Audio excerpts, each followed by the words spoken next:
Hello, this is Paul Ploner, Football Insider, from the 100 Yards of Football Sports Talk Radio website, Facebook page, and also many other Facebook pages that I post on these videos on football. But I like to concentrate also on the Syracuse University, and this year the Syracuse University Orangemen. They're ranked this week higher than they've ever been in a very long time, and they are the second highest ranked team in the ACC behind Clemson. Syracuse comes in at number 13 in the AP poll rankings. And Louisville is going to be visiting Syracuse at the Dome this week. And Louisville is 2-7 on the year, 0-6 in the ACC, where Syracuse is 7-2 and 4-2 in the ACC. I'd like to point out that that Syracuse needs to win this week to have an undefeated season at home, and I think they have a very good chance. They're 21-point favorites to win this game, and certainly it's going to be a lot on the back of number 2, Eric Dungy, who did pass a lot, and we'll show some highlights of his passing. But this past week, Syracuse defeated Wake Forest 41-24, and number 2, Eric Dungy, was very instrumental, and Coach Babers had him rush and told him he wanted him to rush the ball a lot in the second half, and he rushed for a total of 119 yards against Wake Forest, and he also ran for, I believe, 1 touchdown, and we'll show that highlight. Of course, he's got a tremendous, a stable of players that he throws the ball to. Number 17, Jamal Custis, 6'5" wide receiver, is such a key player for Syracuse on offense, and they've got some other good wide receivers. Number 10 Riley and number 82 Johnson. These are good players. Nakeem Johnson.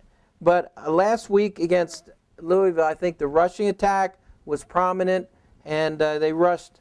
Mo Neal did a great job rushing, and he's definitely going to get some playing time next week against Louisville. And number 28, Javion Howard, also a big guy, and he's going to get some touches, and they're going to be able to run and pass the football. Also on defense, the Syracuse defense was very, they were very, opportunistic. They got 3 turnovers against Wake Forest, 2 fumble recoveries, and an interception by number 3, Christopher Frederick.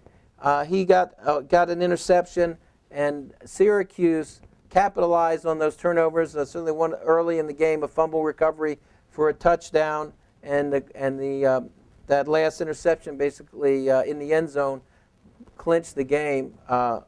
Wake Forest was going down to possibly score, and Frederick got the interception. So I really think Syracuse being number 13, I'd like them to be number 13 in the country against Louisville. It's at home. They've got the dome field advantage. Louisville, let's talk about them. They lost to Wake Forest, who Syracuse, I think, beat them handily on the road. Just one more thing I want to say about the Syracuse victory at Wake Forest. Syracuse has had a tough time winning conference games on the road, and I think they had like a 7-game losing streak, and both games that they lost this year are on the road. For some reason, they had a kind of a block on winning on the road. Obviously, they lost the game at Clemson by 4 points, and Syracuse lost the game at Pittsburgh by 3 points in overtime. So, certainly Syracuse were able to get over the hump and win that road game in the ACC against Wake Forest, and that's good for Syracuse to get that win. Let's talk about Louisville. They're an awful team. It's hard to build them up and say this is going to be a close game. It's not. They're 2-7 overall, and against inferior non-conference opponents, they won 2 games, and they're 0-6 in the ACC, and I think they will not win an ACC game. They'll go 0-8 in the ACC. That's my prediction, looking at their opponents coming up. So I think Syracuse is going to win this game. They're a 21-point favorite. They probably can cover those points. But let's talk about Louisville. This is probably going to be the last season for Coach Bobby Petrino. This has been such a mess this season. I don't think any school is going to keep a coach after a lousy season like Louisville's had this year. But their quarterback is number 4. He's Jawan Pass, 7 TDs and 10 interceptions, 54.5% completion rate. Anytime a quarterback has more interceptions than touchdowns, he's not a good quarterback. That's an awful indication. Of course, the number 1 running back is number 12. That's Trey Wilson, 5 yards per carry and 4 TDs. And number 9, wide receiver Jalen Smith, 29 receptions and 2 TDs. And those are your players. I don't want to talk about their defense. It's not very good. Not only is it not very good, they allow 41 points per game on average. And that includes the 2 games that they won. They're 125th out of 130 teams in FBS division football, and their defense is awful. They allowed Wake Forest to score 56 points against them, and Clemson last week, without even trying too hard, put 77 points on the Louisville defense. The fact that this game is at home, if the game was at Louisville, Louisville might turn in a respectable effort.